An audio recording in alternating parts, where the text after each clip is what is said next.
أعوذ بالله السميع العليم من الشيطان الرجيم بسم الله الرحمن الرحيم رب اشرح لي صدري ويسر لي أمري واحلل عقدة من لساني يفقه قولي رب صل على محمد وآله الطيبين الطاهرين اللهم صل على محمد وآل محمد.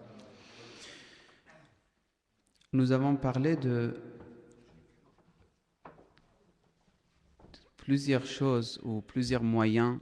Nous avons discuté sur les moyens avec lesquels on peut se mettre sur le chemin de Dieu et c'est quoi les obstacles. Aujourd'hui, on va commencer à parler de certains devoirs très importants pour pouvoir arriver à notre but. Vous savez, les grands savants de akhlaq, de morale, ils disent pour arriver, il y a plusieurs étapes. Et ils ont donné 4 étapes. Peut-être, on peut dire, au niveau de logique, nous ne sommes pas obligés de dire absolument pour arriver à Allah subhanahu wa ta'ala, il y a 4 étapes. Mais, ulama al-akhlaq, ils ont considéré les 4 étapes, c'est très essentiel pour arriver. Donc, le nom de...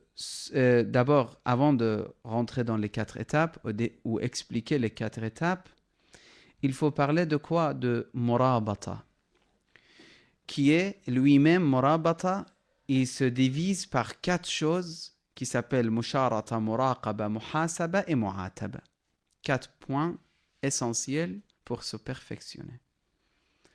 Nous avons écouté ou nous avons entendu beaucoup parler de hadiths, comment se contrôler quand on est en colère, des hadiths, comment se contrôler quand on a envie de quelque chose interdit, comment on doit penser, etc. Tout ça, on a déjà entendu.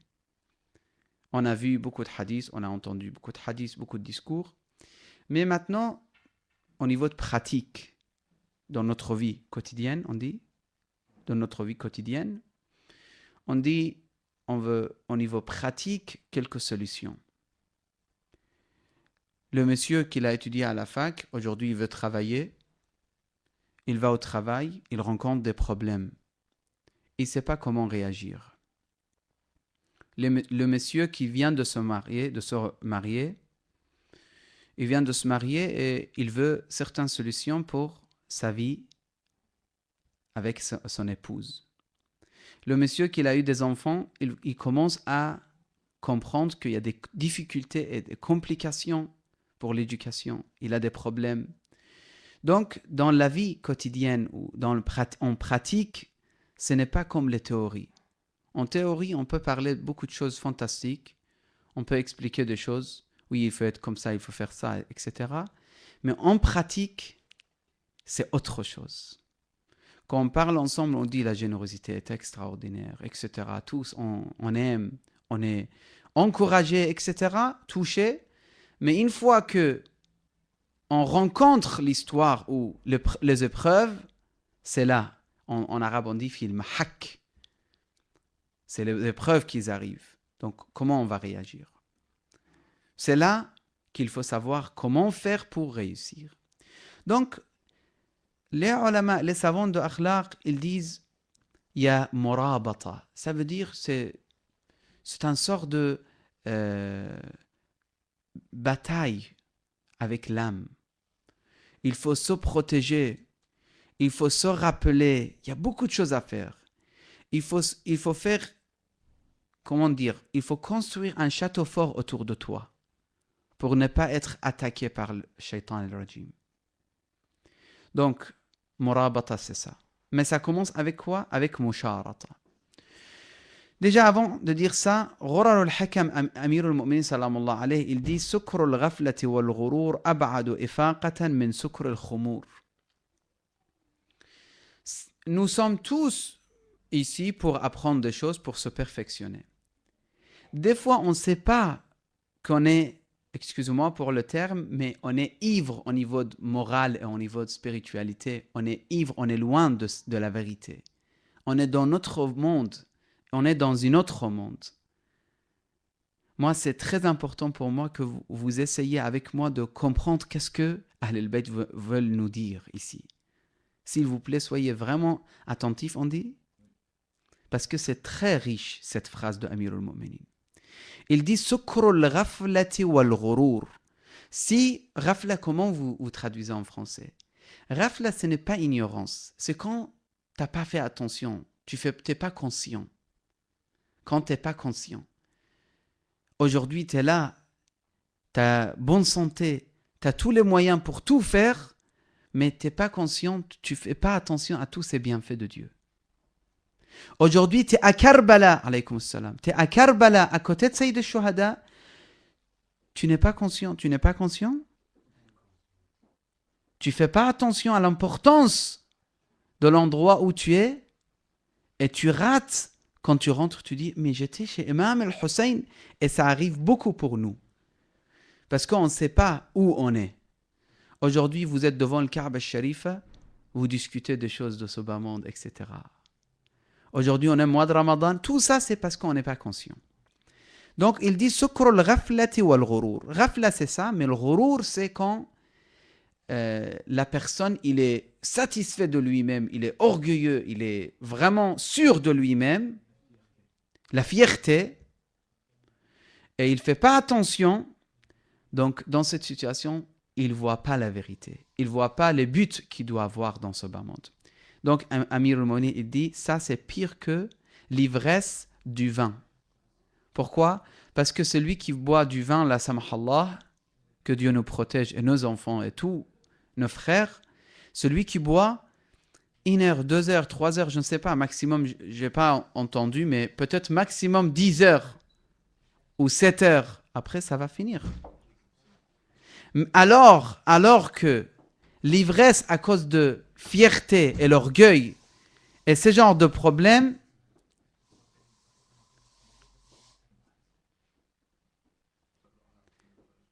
Sallu ala Muhammad wa ali Muhammad. Allahumma salli ala Muhammad. Alors que celui qui est ivre à cause de ce genre de défauts, l'orgueil ou fierté ou des choses comme ça, par exemple, il a beaucoup de richesses, il est fier, il est orgueilleux, et lui, il est ivre et il ne va pas se réveiller dans 1, 2, 3 ou jours ou une semaine, ou même pas un mois. Des fois, 20 ans, il est ivre et il n'est pas conscient, il n'a pas fait attention, qu'est-ce qu'il doit faire, c'est quoi son devoir, etc. Donc, c'est très important de distinguer. Nous, on veut se réveiller. Nous, on ne veut pas être dans cette situation. Murabata, on doit se protéger, comme exactement les soldats ici aux frontières de la France, par exemple, au sud de la France. Il y a des soldats qui protègent la frontière. Pourquoi? Parce que c'est la sécurité, c'est très important. S'il y a un voisin qui menace le pays, c'est normal que le pays doit être protégé. Ça, c'est murabitin, c'est les gens qui protègent le pays. Ulama al-akhlaq, il dit, tu dois protéger ton âme, ton cœur. Il utilise le même mot, murabata. Après, il dit, dans le murabata, il y a plusieurs côtés. Avant de passer, je vais vous dire un hadith de Imam al-Sadiq alayhi salam. Il dit ulama shi'atina iltafitu. Ulama shi'atina murabituna bil-thaghr alladhi yali iblis wa afarituh yamna'unahum 'an al-khuruj 'ala du'afa shi'atina. Il dit maintenant vous devrez savoir votre importance chez Allah subhanahu wa ta'ala, c'est quoi? Si vous apprenez les messages de Ahlul Bayt, c'est quoi votre devoir? Imam Sadiq alayhi salam, il dit. Ce n'est pas ulama al-akhlaq qui disent. Imam Sadiq, il dit ulama ou shi'atina. Vous êtes, inshallah, parmi les ulama, inshallah, très très bientôt.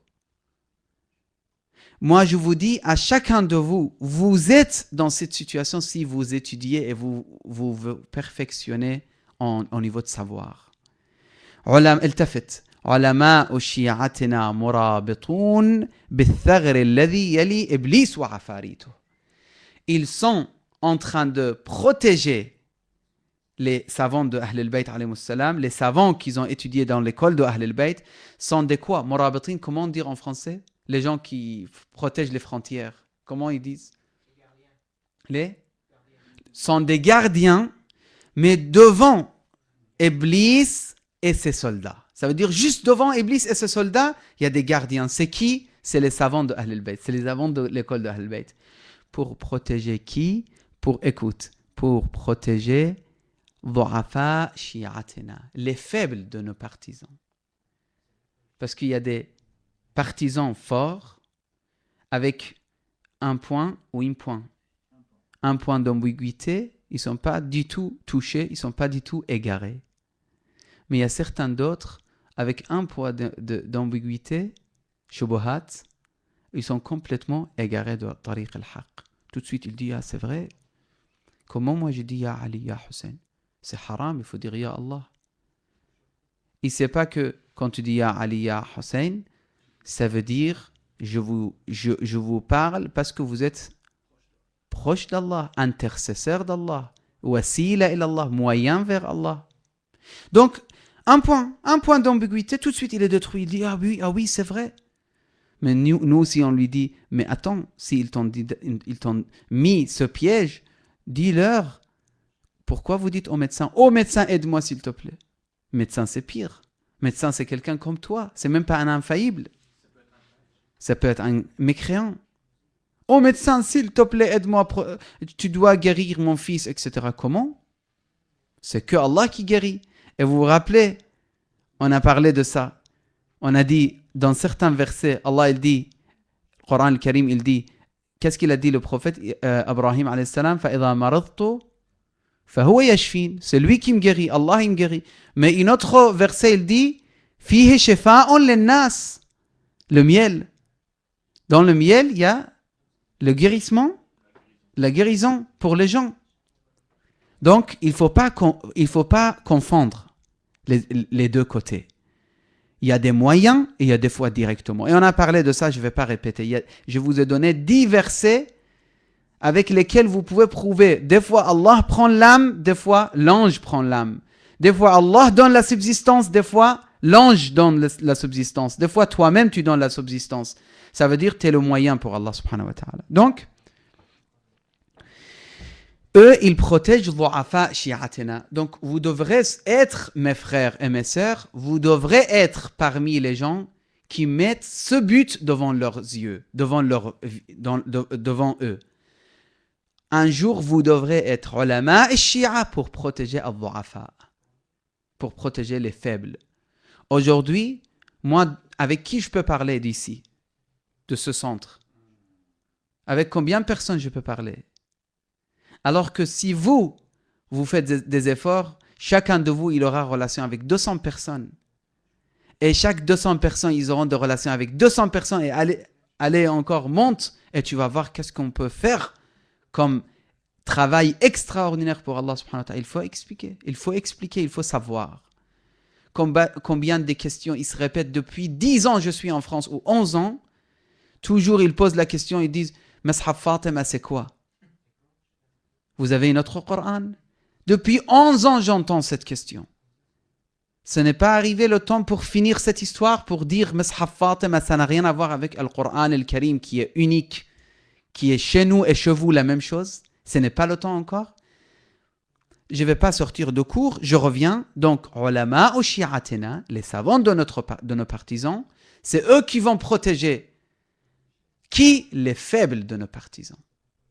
Et moi, je vous rajoute ici, je dis, la plupart des musulmans, ils aiment Ahl al-Bayt alayhi salam. Les musulmans qui disent qu'ils n'aiment pas Ahl al-Bayt, pour moi, ce n'est pas un musulman. Et c'est très rare les gens qui prétendent être musulmans et ils n'aiment pas Ahl al-Bayt. Ils n'aiment pas Ahl al-Bayt.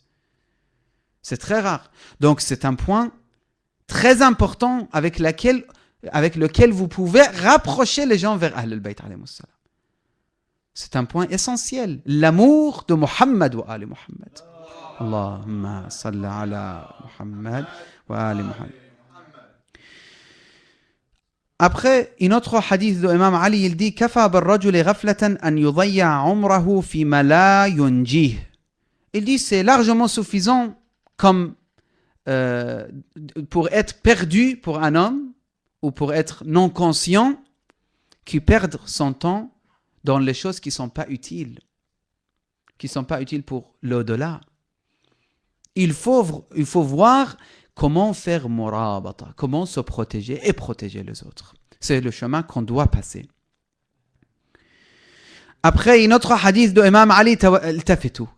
التفتوا. Faites attention, écoutez bien attentivement. من لم يجعل لله له من نفس من لم يجعل لله له من نفسه واعظا فإن مواعظ الناس لن تغني عنه شيئا. Celui qui n'essaye pas lui-même de faire des conseils à lui-même ou d'utiliser d'une manière qui se conseille lui, ça se dit, qui se conseille, lui-même il se conseille, lui-même il se dirige, lui-même il se corrige, lui-même il se perfectionne. Si quelqu'un il ne fait pas tout ce genre de choses, il n'attend pas les conseils des autres pour qu'ils soient efficaces pour lui. Il ne va pas écouter les conseils des autres. Écoutez bien cette phrase. Si vous n'êtes pas prêt à vous critiquer, vous avez des exemples ou pas? Vous avez déjà... Vous critiquez des fois ou pas dans votre vie? Des fois, ça arrive des fois pour vous que vous faites des critiques sur votre comportement vous-même? Ça arrive ou pas? Si ça n'arrive pas, c'est très grave. Si ça arrive, c'est très bien. Celui qui sait se critiquer, il est gagnant. Dans toutes les actions. Il se critique parce qu'il veut se perfectionner. Donc celui-là, il est prêt à entendre les critiques des autres. Mais si il se critique jamais, il fait jamais des critiques sur lui-même, il voit jamais les défauts de lui-même, il voit jamais ses défauts, il n'est pas prêt à entendre les défauts ses défauts de la part des autres. C'est encore pire pour lui. Il dit pourquoi? Non, moi j'ai bien vérifié, mes comportements sont vraiment très bien, j'ai des très bons comportements, je n'ai pas besoin de vos conseils. Justement, ici il dit, celui-là, il n'aura jamais de conseils. Et même s'il aura, les conseils n'ont jamais des conséquences sur lui. Il n'aura jamais des résultats des conseils des autres. Les autres, ils donnent des conseils à cette personne, mais cette personne, il n'utilise jamais les conseils, il ne profite jamais des conseils des autres. Pourquoi? Parce que lui-même, il a fermé la porte. Maintenant, on y va ensemble pour voir les 4 étapes essentielles. Et je vous assure, si vous réussissez à respecter les 4 étapes, vous avez passé très bon chemin envers Allah subhanahu wa ta'ala. On va dire que vous avez passé la majorité de chemin pour arriver. Ça, c'est théorie. Pour l'application, mes frères, mes sœurs, c'est beaucoup de travail. Énormément de travail. Al-maratib al-arba'a. Les 4 étapes. Sallu ala Muhammad wa ali Muhammad.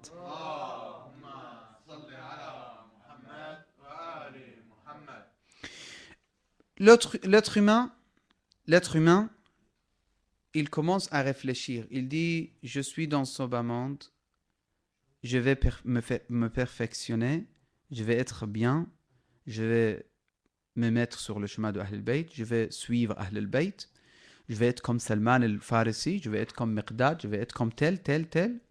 Donc, il a l'intention. Déjà, c'est très important. Donc, il a un but. C'est très important.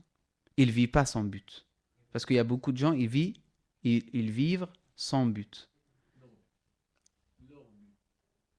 Leur but? Non, moi je vais dire sans objectif. Sans avoir aucun but dans leur vie. Vous voyez ce que je veux dire? Est-ce que c'est clair là? Ça veut dire sans objectif, sans avoir dessiné ou imaginé un but en futur pour leur vie, dans leur vie. Non, il vit. On vit, on verra. Ça, c'est très grave. Déjà, il faut avoir l'objectif dans la vie. Pourquoi je vis? Qu'est-ce que je vais faire? À quoi je vais arriver? Et c'est quoi la réussite? Donc, une fois que vous avez ça, vous venez, vous dites, moi, puisque je vais réussir dans ce bas monde et je vais être parmi les croyants à l'au-delà, je dois obéir à Allah, je dois respecter les règles islamiques ou n'importe quelle religion. Moi, je ne parle pas de la religion maintenant. Je suis en train de parler comment il faut se perfectionner. Peut-être la personne n'a jamais entendu de l'islam. Mais moi, je parle de l'islam parce que nous sommes dans l'islam et dans l'école de Ahl al-Bayt. Mes frères, d'abord, musharata. Musharata, c'est un contrat. vous voulez faire un contrat avec vous-même. Vous devrez faire un contrat avec vous-même. Quand vous faites contrat de travail, un pacte. Quand vous faites un pacte avec votre chef de travail, par exemple, ou contrat de travail, il dit, écoutez, monsieur, je veux que vous soyez à 7h30 ici. Et c'est très important que vous respectez ça, monsieur, parce que mon travail, c'est vraiment très sérieux et votre présence à l'air, c'est très important pour moi. Parce que vous êtes ingénieur, par exemple, d'informatique ou je ne sais pas, ça se dit. Donc, sans vous, notre société ne va pas marcher, ça ne va pas marcher, il y a des problèmes. 7h30, je veux que vous soyez là. D'accord, monsieur. Et quoi d'autre? Monsieur, je veux que vous soyez toujours bien habillé. Parce que pour l'image de notre société, c'est très important. D'accord, monsieur. Je ne veux pas que vous avez beaucoup de barbe, par exemple. Barbe légère. D'accord, monsieur. Je ne veux pas que vous mangez pendant le travail. Vous avez le temps de manger à telle heure. D'accord, monsieur. Il vous donne, je ne sais pas, 20, 30, je ne sais pas. Conditions. Et je vous paye très bien, je vous paye 5 000 € ou 4 000 € par mois ou 6 000 €, je ne sais pas. Allez, on commence le travail. Et vous avez en vacances 1 mois par an. Allah subhanahu wa ta'ala, il a fait des pactes avec toi. Et toi, le jour que tu as entendu l'appel de Dieu, tu as dit « Qalu bala ». N'est-ce pas? Tu as dit oui. Maintenant, l'application. Tu dois te rappeler de ça. Tu sais très bien, alaykoum salam wa rahmatullah, tu sais très bien les mensonges ne sont pas bien. Mentir, c'est interdit. Médisance, interdit. Le matin, le alim al-akhlaq, il dit le matin, tu te réveilles. Quand tu te réveilles, dès que tu te réveilles, tu dis aujourd'hui, jusqu'au soir, je vais vraiment faire attention de ne pas faire aucune action mauvaise ou aucun péché. Aucun péché ou aucun péché. Aucun péché. Jusqu'au soir. Ya Rabbi, Ilahi, Mawlai, Sayyidi, U'ahiduka. Je te promets, Ya Allah, je fais pacte avec toi, je ne veux pas faire des péchés. Ça, c'est musharat. Un des Urafa, il dit, la personne, Shaitan el-Rajim, il vient vers la personne, il dit, tu rêves. Jusqu'au soir, tu veux te protéger 100%, c'est impossible. Shaitan, il vient, il le dit. Mais ce Araf, il dit justement le contraire. Vous devrez dire au Shaitan, non, je peux réussir et tu vas voir. Aujourd'hui, je vais prouver ça. On commence la journée. Le problème, c'est quoi? On oublie. On sort de la maison, on commence à oublier. Tout ce qu'on a dit le matin après Salat al-Subh, on a décidé, on a réfléchi, on a dit tout ça, ça y est, je vais programmer, etc. Ça commence à partir. Donc, on a besoin de deuxième étape. Al-Muraqaba. Observation, on dit? Surveillance. Il faut se surveiller. Parce que, malheureusement, pour l'akhlaq, les autres, ils n'arrivent pas. Ils ne peuvent pas, les autres, te surveiller. Parce que les autres, ils ne voient pas qu'est-ce qui se passe dans ton cœur. Les autres, ils ne voient pas c'est quoi ton intention, pourquoi tu as fait tel acte. Les autres, ils ne savent pas pourquoi tu t'es levé pour telle personne.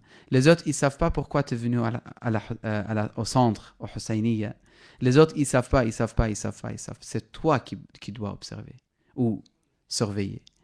Les autres, ils ne savent pas pourquoi tu t'es mis en colère. Mais toi, tu sais, c'est parce que ton âme a voulu que tu te mets en colère. Les autres, ils ne peuvent pas savoir ton intention, c'était pour Allah que tu t'es mis en colère contre la personne au centre, ou c'était pour ton âme, ou pour montrer que je suis très croyant, ou etc. Toutes les possibilités, toutes les autres possibilités qui existent. Donc, se surveiller, c'est deuxième étape, et c'est très important. Et c'est là, en arabe on dit shatara. Ça veut dire votre intelligence, votre courage, ça doit se réaliser ici, dans la deuxième partie. Amir al-Mu'minin wa Mawla al-Muwahhidin, je vais terminer avec ces deux hadiths. Inch'Allah, on laisse les deux autres étapes pour la semaine prochaine, Inch'Allah. Donc, première étape, on a dit musharata, pacte. Deuxième étape, c'est muraqaba, surveiller, se surveiller. Donc le hadith, il dit Amir al-Mu'minin salamullah alayh, ينبغي أن يكون الرجل مهيمنا على نفسه مراقبا قلبه حافظا لسانه. Un homme doit se contrôler, se maîtriser. Il doit se maîtriser, un homme. مهيمنا على نفسه. Il doit avoir l'autorité sur son âme. Lui, il dirige. Pas l'âme dirige la personne. Lui, il dirige l'âme. Si ça c'est haram, je ne l'aime plus. Ça, si ça c'est recommandé, je l'aime beaucoup. Si j'entends il faut commencer avec du sel, ça devient intéressant pour moi. Si j'entends, par exemple, boire de l'eau au milieu de manger, c'est makrouh, par exemple, ça devient plus intéressant pour moi. Ça, c'est dans le makrouhat et mustahabbat. Dans le haram et wajib, c'est encore beaucoup plus fort. Parce que dans l'ilm al-usul, on dit, dans le mustahab, il y a al-talab, mais c'est pas très fort, al-talab. Ça veut dire la demande de la part de Dieu, mais pas très, il n'a pas insisté Allah. Une demande faible, une demande tranquillement. Fais ça, c'est bien. Mais pour le wajib, c'est une demande avec beaucoup de insister. Allah subhanahu wa ta'ala il insiste, il dit, tu dois le faire. Le haram, makrouh, la même chose. Makrouh, c'est ne le fais pas, mais pas trop d'insistement. Ou... Voilà, ils veulent mieux pas le faire, c'est tout. Mais le haram, c'est akid. An-nahy wa zajr al-akid. Ça veut dire interdit absolument. Donc, ينبغي أن يكون الرجل مهيمنا. Il a l'autorité sur son âme. مراقبا قلبه. Là, c'est le problème. Là, c'est la difficulté. Il surveille, comme il a dit le Hajj, il surveille son âme. Tout le temps. Qu'est-ce que je suis en train de penser? Là, je vous regarde. Pourquoi je vous parle de ça? Là, vous m'écoutez. Pourquoi vous m'écoutez? De quoi vous pensez? C'est quoi vos pensées actuelles? Vous voulez vraiment appliquer? Ou vous voulez juste l'apprendre pour dire aux autres, j'ai appris? Ou vous voulez dire aux autres, venez que je vous guide? C'est quoi votre intention? Parce que des fois, on écoute juste pour dire aux autres, venez, là j'ai appris des choses, je t'apprends et je te guide. On oublie carrément que nous-mêmes, on a besoin de ce qu'on écoute. Donc, muraqiban qalbah, surveiller son cœur, hafidan lisana, il protège sa langue. Qu'est-ce que ça veut dire hafid lisana? Il dirige, qu'est-ce qu'il veut dire? Il surveille, qu'est-ce qu'il veut dire? Il réfléchit avant de parler. Et ça, c'est longue histoire. Il y a beaucoup de hadiths de Amir al-Mu'minin, de poèmes. Il n'y a pas le temps, je passe. Deuxième hadith, dernier hadith pour aujourd'hui. Rahimallahu mre'an sami'a hukman fawa'a. ودعي إلى رشاد فدنا وأخذ بحجزة هاد فنجا راقب ربه وخاف ذنبه. Moi, ce hadith, je laisse les détails pour après, mais juste, je vous dis une chose. Quelqu'un est venu chez un des ulama qui est décédé depuis des années, l'Allama al-Tabatabai, l'écrivain de Al-Mizan, fi tafsir al-Quran. Il a dit, je veux que tu me conseilles, je vais partir au tablir. Je vais partir au tablir, je suis un savant, je suis un élève de Hawza, Mu'ammam, je veux des conseils de ta part. Après, il a dit qu'une seule phrase, et c'était un verset du Coran al-Karim. Alam ya'lam bi'anna Allah yara.